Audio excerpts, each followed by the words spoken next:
ಕೇರಳ ವಯನಾಡ್ ಗುಡ್ಡ ಕುಸಿತಕ್ಕೆ ಇಬ್ಬರು ಕನ್ನಡಿಗರು ಬಲಿಯಾಗಿದ್ದಾರೆ. ಚಾಮರಾಜನಗರ ಮೂಲದ ಪುಟ್ಟಸಿದ್ದಿ 62 ವರ್ಷದ ಮಹಿಳೆ ಸಾವನ್ನಪ್ಪಿದ್ದಾರೆ. ಕೇರಳದ ವಯನಾಡು ಗುಡ್ಡ ಕುಸಿತಕ್ಕೆ ಇಬ್ಬರು ಕನ್ನಡಿಗರು ಬಲಿಯಾಗಿರುವಂತದ್ದು. ಚಾಮರಾಜನಗರ ಮೂಲದ ಪುಟ್ಟಸಿದ್ದಿ 62 ವರ್ಷದ ಮಹಿಳೆ ಸಾವನ್ನಪ್ಪಿದ್ದಾರೆ. ಇನ್ನು ನಾಪತ್ತೆಯಾಗಿರುವಂತಹ ರಾಜನ್, ರಜನಿ 55 ವರ್ಷದವರು. ಇವರಿಗಾಗಲೂ ಕೂಡ ಈಗ ಹುಡುಕಾಟವನ್ನ ಮಾಡಲಾಗ್ತಾ ಇದೆ. ಮೆಪ್ಪಾಡಿಯಲ್ಲಿ ವಾಸವಿದ್ದಂತಹ ಚಾಮರಾಜನಗರದ ಪುಟ್ಟಸಿದ್ದಿ ಕುಟುಂಬ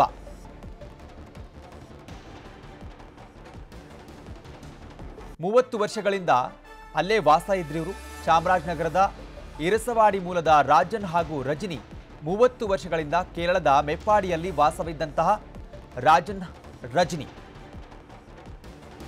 ನಾಪತ್ತೆಯಾಗಿರುವಂತಹ ರಾಜನ್, ರಜನಿಗಾಗಿ ಈಗಾಗಲೇ ಹುಡುಕಾಟವನ್ನ ಮಾಡಲಾಗ್ತಾ ಇದೆ.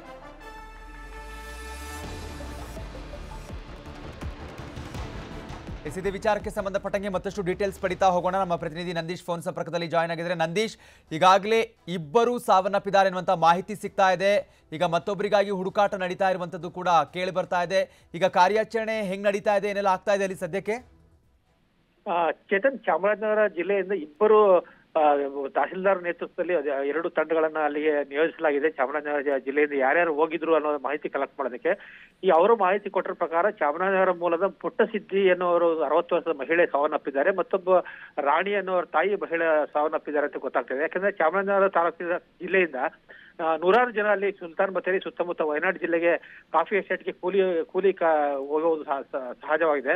ಹಾಗಾಗಿ ಪ್ರತಿ ವರ್ಷ ಅಲ್ಲಿ ಹೋಗ್ತಾರೆ. ಅಲ್ಲಿ ಸುಮಾರು 30-40 ವರ್ಷಗಳಿಂದ ಅಲ್ಲೇ ವಾಸವಾಗಿದ್ದಾರೆ ಕೆಲವರು. ಅಂಥದ್ರಲ್ಲಿ ಈ ಪುಟ್ಟಸಿದ್ದಮ್ಮ ಮತ್ತು ರಾಣಿ ಅನ್ನೋರ ತಾಯಿ ಇಬ್ರು ಸಾವನ್ನಪ್ಪಿದ್ದಾರೆ ಅಂತ ಗೊತ್ತಾಗಿದೆ. ಏನು ಭೂಕುಸಿತ ಆಗಿತ್ತು ಅದಕ್ಕೆ ಸಿಲುಕಿ ಸಾವನ್ನಪ್ಪಿದ್ದಾರೆ ಅಂತ ಗೊತ್ತಾಗಿದೆ. ಮತ್ತು ಚಾಮರಾಜನಗರ ತಾಲೂಕಿನ ರಜನಿ ಮತ್ತು ರಾಜನ್ ಅಂತ ಇಬ್ರು ದಂಪತಿ ಕಳೆದ 30 ವರ್ಷಗಳಿಂದ ಅಲ್ಲೇ ವಾಸವಾಗಿದ್ರು. ಅವರು ಸಹ ಅಲ್ಲಿ ನಾಪತ್ತೆಯಾಗಿದ್ದಾರೆ ಅಂತ ಹೇಳಿ ಅವ್ರು ಸಾವನ್ನಪ್ಪಿದ್ದಾರ ಇಲ್ವಾ ಅನ್ನೋದು ಗೊತ್ತಾಗಿಲ್ಲ. ಅವ್ರ ಮಾಹಿತಿ ಯಾವುದು ಸಿಗ್ತಾ ಇಲ್ಲ. ಹಾಗಾಗಿ ಅವರಿಗೆ ಹುಡುಕಾಟಕ್ಕೆ ಈಗ ಅಲ್ಲಿ NDR ತಂಡ ಒಂದು ಕಾರ್ಯಾಚರಣೆ ನಡೆಸಿದೆ. ಜೊತೆಗೆ ಮಹಾದೇವ ಸ್ವಾಮಿ ಅಂತ ಅಲ್ಲಿ ಚಾಮರಾಜನಗರ ಮೂಲದವರು, ಚಾಮರಾಜನಗರ ಉಪ್ಪರ ಬಡಾವಣೆ ಮಹಾದೇವ ಸ್ವಾಮಿ ಅಂತ ಹೇಳಿ ಅವರು ಸಹ ಅಲ್ಲಿ ಸುಜಾತ ಅನ್ನೋರ ಮಹಿಳೆಯನ್ನ ಮದುವೆಯಾಗಿ ಅಲ್ಲಿ ಏನು ಘಟನೆ ನಡೆದಿದೆ ಆ ಸ್ಥಳದಲ್ಲಿ ವಾಸವಾಗಿದ್ರು. ಅವರನ್ನ ಈಗ ರಕ್ಷಣೆ ಮಾಡ್ಲಿಕ್ಕೆ ಅಲ್ಲಿ ಏನು ನೆಪ್ಪಾಡಿ ಅಂತ ಹೇಳಿದ್ರೆ ಅಲ್ಲಿ ಮೆಲಪ್ಪಾಡಿ ಅಂತ ಹೇಳಿ ಅಲ್ಲಿಗೆ ಒಂದು ಶಾಲೆ ಇದೆ. ಅಲ್ಲಿ ಶಾಲೆಯಲ್ಲಿ ಶಿಬಿರದಲ್ಲಿ ಅವ್ರನ್ನ ಸುರಕ್ಷಿತವಾಗಿ ಕರ್ತರಲಾಗಿದೆ ಅಂತ ಮಾಹಿತಿ ಸಿಗ್ತಾ ಇದೆ. ಒಟ್ಟಾರೆ ಸುಮಾರು ಜನ ಅಲ್ಲಿ ನಾಪತ್ತೆಯಾಗಿದೆ. ಚಾಮರಾಜನಗರ ತಾಲೂಕಿನವರೇ, ಚಾಮರಾಜನಗರ ಜಿಲ್ಲೆಯವರೇ ಸುಮಾರು ಜನ ನಾಪತ್ತೆಯಾಗಿದ್ದಾರೆ ಅಂತ ಗೊತ್ತಾಗ್ತದೆ. ಆದರೆ ಸದ್ಯಕ್ಕೆ ಯಾವುದೇ ಮಾಹಿತಿ ಲಭ್ಯ. ಈ ಸದ್ಯಕ್ಕೆ ಇಬ್ರು ಸಾವನ್ನಪ್ಪಿದ್ದಾರೆ, ಇಬ್ರು ನಾಪತ್ತೆಯಾಗಿದ್ದಾರೆ ಅಂತ ಮಾಹಿತಿ ಲಭ್ಯವಾಗಿದೆ. ನಾಳೆ ಇದರ ಕಂಪ್ಲೀಟ್ ಮಾಹಿತಿ ಹೊರಬರುವ ನಿರೀಕ್ಷೆ ಇದೆ ಅಂತ ಹೇಳ್ಬೋದು. ಇನ್ನ ಬೇರೆ ಕನ್ನಡಿಗರು ಯಾರಾದ್ರೂ ಸಂಕಷ್ಟದಲ್ಲಿ ಸಿಲುಕಿದಾರಾ?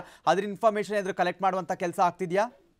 ಹೌದು, ಚಾಮರಾಜನಗರ ಜಿಲ್ಲೆಯಿಂದ ಈಗಾಗಲೇ ಇಬ್ಬರು ತಹಸೀಲ್ದಾರ್ ನೇತೃತ್ವದಲ್ಲಿ ಅಧಿಕಾರಿಗಳ ತಂಡವನ್ನು ರಚನೆ ಮಾಡಲಾಗಿದೆ. ಸುಲ್ತಾನ್ ಬತ್ತೇರಿ ಮತ್ತು ವಯನಾಡ್ ಜಿಲ್ಲೆಯಲ್ಲಿ ಮಾಹಿತಿಗಳನ್ನು ಕಲೆಕ್ಟ್ ಮಾಡಲಾಗ್ತದೆ. ಅದು ನಾಳೆ ಗೊತ್ತಾಗ್ಬೋದು ಯಾರು ಸಾವನ್ನಪ್ಪಿದ್ದಾರೆ ಮತ್ತು ಯಾರು ನಾಪತ್ತೆಯಾಗಿದ್ದಾರೆ ಮತ್ತು ಯಾರು ಅಲ್ಲಿ ವಾಸವಿದ್ರು ಅನ್ನೋದು ಮಾಹಿತಿ ಅದು ನಾಳೆ ಒಂದು ಅಪ್ಡೇಟ್ ಆಗುತ್ತೆ. ಈಗ ಸದ್ಯಕ್ಕೆ ಕಾರ್ಯಾಚರಣೆ ನಿಂತ ಸಾಕಷ್ಟು ಮಳೆ ಆಗಿರೋದ್ರಿಂದ ಅಲ್ಲಿ ಕಾರ್ಯಾಚರಣೆ ನಿಲ್ಲಿಸಲಾಗಿದೆ. ಆದ್ರೆ ನಾಳೆ ಅದರ ಮಾಹಿತಿ ಅಪ್ಡೇಟ್ ಆಗುತ್ತೆ ಅಂತ ಹೇಳ್ಬೋದು. Okay, fine, thank you Nandish ಡೀಟೇಲ್ಸ್ಗೆ. ಈಗಾಗಲೇ ಚಾಮರಾಜನಗರದ ಇಬ್ಬರು ಸಾವನ್ನಪ್ಪಿರುವಂಥದ್ದು ಮತ್ತೆ ಇನ್ನಿಬ್ಬರಿಗಾಗಿ ಹುಡುಕಾಟ ಕೂಡ ನಡೀತಾ ಇದೆ. ನಾವು ಗಮನಿಸ್ತಾ ಇದ್ದೀವಿ, ಇವತ್ತು ಬೆಳಗ್ಗೆಯಿಂದ ಕಾರ್ಯಾಚರಣೆ ನಿರಂತರವಾಗಿ ನಡೀತಾ ಇದೆ. ಆ ಒಂದು ಭಾಗದಲ್ಲಿ ಶೋಕದ ಛಾಯೆ ನಿರ್ಮಾಣ ಆಗಿರುವಂಥದ್ದು. ಸಾಕಷ್ಟು ಜನ ಸಾವನ್ನಪ್ಪಿದ್ದಾರೆ. ಈಗಾಗಲೇ ಹತ್ತತ್ರ 100ರ ಗಡಿ ದಾಟಿದೆ ಸಾವಿನ ಸಂಖ್ಯೆ. ಮತ್ತೊಂದು ಕಡೆ ಸಾಕಷ್ಟು ಕನ್ನಡಿಗರು ಕೂಡ ಆ ಭಾಗದಲ್ಲಿ ವಾಸವಾಗಿರುವಂಥದ್ದು. ಇನ್ನು ಕನ್ನಡಿಗರು ಕೂಡ ಸಾವನ್ನಪ್ಪಿರುವಂತಹ ಮಾಹಿತಿ ಸಿಗ್ತಾ ಇದೆ. ಮತ್ತೆ ಎಷ್ಟೋ ಜನ ಕಾಣೆಯಾಗಿದ್ದಾರೆ. ಇದೆಲ್ಲದರ ಬಗ್ಗೆ ಈಗ ಸಂಪೂರ್ಣವಾದಂತಹ ಡೀಟೇಲ್ಸ್ ಪಡ್ಕೊಳ್ಳುವಂತಹ ಕೆಲಸ ಕೂಡ ಸಂಬಂಧಪಟ್ಟಂತಹ ಅಧಿಕಾರಿಗಳು ಮಾಡ್ತಾ ಇರುವಂಥದ್ದು.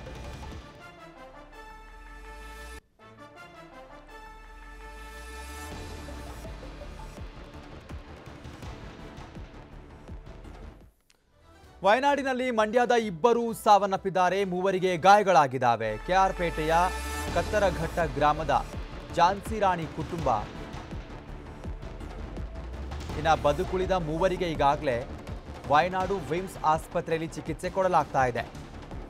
3 ಸಾಕಷ್ಟು ಗಾಯಗಳಾಗಿದ್ದಾವೆ. ಅವರಿಗೆ ಈಗಾಗಲೇ ವಯನಾಡು ವಿಮ್ಸ್ ಆಸ್ಪತ್ರೆಯಲ್ಲಿ ದಾಖಲು ಮಾಡಿ ಚಿಕಿತ್ಸೆ ಕೊಡಿಸಲಾಗ್ತಾ ಇದೆ. ಝಾನ್ಸಿ ರಾಣಿಯವರ ಅತ್ತೆ ಲೀಲಾವತಿ, ಝಾನ್ಸಿ ರಾಣಿ ಮಗ ನಿಹಾಲ್ ಕಣ್ಮರೆಯಾಗಿದ್ದಾರೆ. ಈಗ ಅವರಿಗಾಗಿ ಹುಡುಕಾಟ ನಡೆದಿರುವಂಥದ್ದು. ಗಾಯಗೊಂಡಿರುವಂತಹ ಝಾನ್ಸಿ ರಾಣಿ ಪತಿ ಅನಿಲ್, ಮಾವ ದೇವರಾಜ್ ಗಾಯಗೊಂಡಿದ್ದಾರೆ.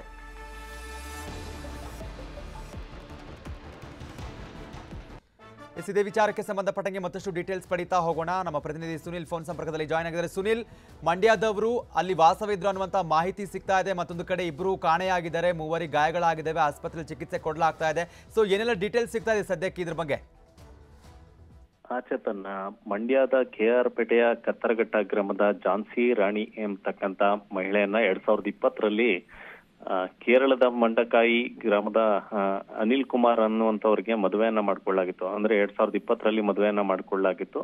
ಹೀಗಾಗಿ ಅತ್ತೆ, ಮಾವ ಮತ್ತೆ ಗಂಡ ಹಾಗೂ ಮಗ ಇವರೆಲ್ಲರೂ ಕೂಡ ಒಟ್ಟಿಗೆ ಅಲ್ಲಿ ವಾಸವನ್ನ ಮಾಡ್ತಾ ಇದ್ರು. ಆದ್ರೆ ನಿನ್ನೆ ನಡೆದಂತ ದುರ್ಘಟನೆ ಇದೆ. ಈ ದುರ್ಘಟನೆಯಲ್ಲಿ ಈಗ ಝಾನ್ಸಿ ರಾಣಿಯವರ ಅತ್ತೆ ಆಗಿರ್ತಕ್ಕಂಥ ಲೀಲಾವತಿ ಹಾಗೂ ಮಗ ನಿಹಾಲ್ ಇವರಿಬ್ರು ಕೂಡ ಕಣ್ಮರೆ ಆಗಿರುವಂತದ್ದು. ಇನ್ನು ಉಳಿದಂತ ಅನಿಲ್ ಕುಮಾರ್ ಮತ್ತೆ ದೇವರಾಜು, ಝಾನ್ಸಿ ರಾಣಿ ಇವರನ್ನ ಏನು ವಯನಾಡಿನ ವಿಮ್ಸ್ ಆಸ್ಪತ್ರೆ ಏನಿದೆ ಅಲ್ಲಿ ಚಿಕಿತ್ಸೆಯನ್ನು ಕೊಡಿಸಲಾಗ್ತಾ ಇರುವಂತದ್ದು. ಆದ್ರೆ ಝಾನ್ಸಿ ರಾಣಿ ಮೂಲತಃ ಮಂಡ್ಯ ಜಿಲ್ಲೆಯ ಕೇರ್ಪೇಟೆಯ ಕತ್ತರಘಟ್ಟ ಗ್ರಾಮದವರು. ಹೀಗಾಗಿ ಗ್ರಾಮದಲ್ಲಿ ಒಂದು ರೀತಿ ದುಃಖ ಮಡುಗಟ್ಟಿದೆ ಅಂತ ಹೇಳ್ಬೋದು.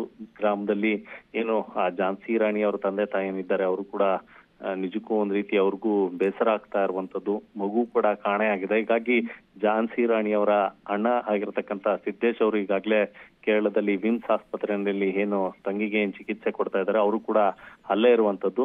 ಇನ್ನು ಲೀಲಾವತಿ ಮತ್ತೆ ನಿಹಾಲ್ ಏನ್ ಕಾಣೆ ಆಗಿದ್ದಾರೆ ಅವರ ಹುಡುಕಾಟಕ್ಕೂ ಕೂಡ ಅವರು ತೀವ್ರವಾಗಿ ಏನು ಪೊಲೀಸರ ಬಳಿ ಕೂಡ ಅವರು ಮನವಿಯನ್ನ ಮಾಡ್ಕೊಳ್ತಾ ಇದ್ದಾರೆ. ಅವರಿಬ್ರು ನಾಪತ್ತೆ ಆಗಿದ್ದಾರೆ, ಅವ್ರನ್ನ ಹುಡುಕಿ ಕೊಡಿ ಅಂತ. ಸದ್ಯಕ್ಕೆ ಶೋಧ ಕಾರ್ಯ ಕೂಡ ನಡೀತಾ ಇರುವಂತದ್ದು. Chetan, okay, fine, thank you Sunil ಡೀಟೇಲ್ಸ್ಗೆ. ಕೇರಳದ ವಯನಾಡು ಭೂಕುಸಿತದಲ್ಲಿ ಇಲ್ಲಿಯವರೆಗೆ 110 ಜನ ಸಾವನ್ನಪ್ಪಿದ್ದಾರೆ. ಕಣ್ಮರೆಯಾಗಿರುವಂತಹ 50ಕ್ಕೂ ಹೆಚ್ಚು ಜನರಿಗಾಗಿ ತೀವ್ರ ಹುಡುಕಾಟ ನಡೆದಿದೆ. ಕೇರಳದ ವಯನಾಡು ಭೂಕುಸಿತದಲ್ಲಿ ಇಲ್ಲಿಯವರೆಗೂ 110 ಜನ ಸಾವನ್ನಪ್ಪಿರುವಂಥದ್ದು. ಕಣ್ಮರೆಯಾಗಿರುವಂತಹ 50ಕ್ಕೂ ಹೆಚ್ಚು ಜನರಿಗಾಗಿ ತೀವ್ರ ಹುಡುಕಾಟ ನಡೀತಾ ಇದೆ. ಭೂಕುಸಿತ, ಜಲಪ್ರಳಯದಲ್ಲಿ ಬದುಕುಳಿದವರ ರಕ್ಷಣೆಗೂ ಕೂಡ ಹರಸಾಹಸ ಪಡಲಾಗ್ತಾ ಇದೆ. ದುರಂತದ ಜಾಗದಲ್ಲಿ ಕಾರ್ಯಾಚರಣೆಗೆ ಕರ್ನಾಟಕದಿಂದ ಕೂಡ ನೆರವನ್ನ ನೀಡಲಾಗಿರುವಂಥದ್ದು. ಮತ್ತೊಂದು ಕಡೆ ಕನ್ನಡಿಗರ ರಕ್ಷಣೆಗೆ ಸಹಾಯವಾಣಿ ತೆರೆದಿರುವಂತಹ ಸಿದ್ದರಾಮಯ್ಯ ಸರ್ಕಾರ ಕೇರಳಕ್ಕೆ ಆಂಬ್ಯುಲೆನ್ಸ್, ಔಷಧಿ, ಜೆಸಿಬಿ, ಕ್ರೇನ್, ಲಾರಿಗಳ ರವಾನೆ ಕೂಡ ಮಾಡಲಾಗಿರುವಂಥದ್ದು. ಈಗಾಗಲೇ ಸಾಕಷ್ಟು ಬಗೆವಿನ ವಾತಾವರಣ ನಿರ್ಮಾಣವಾಗಿದೆ. ಇನ್ನೂ ಕೂಡ ಕಾರ್ಯಾಚರಣೆ ನಡೀತಾ ಇದೆ. ಸಾಕಷ್ಟು ಜನ ನಾಪತ್ತೆಯಾಗಿದ್ದಾರೆ. ಅದರಲ್ಲೂ ಪ್ರಮುಖವಾಗಿ ಹೇಳಬೇಕು ಅಂತಂದರೆ ಸಾಕಷ್ಟು ಕನ್ನಡಿಗರು ಕೂಡ ಅಲ್ಲಿ ವಾಸವಾಗಿದ್ದರು. ಆ ಕನ್ನಡಿಗರು ಕೂಡ ಎಷ್ಟೊಂದು ಜನ ನಾಪತ್ತೆ ಆಗಿರುವಂಥ ಮಾಹಿತಿ ಕೂಡ ಸಿಗ್ತಾ ಇದೆ. ಮತ್ತೊಂದು ಕಡೆ ಈಗ ಸಹಾಯವಾಣಿಯನ್ನು ಕೂಡ ತೆರೆಯಲಾಗಿರುವಂಥದ್ದು.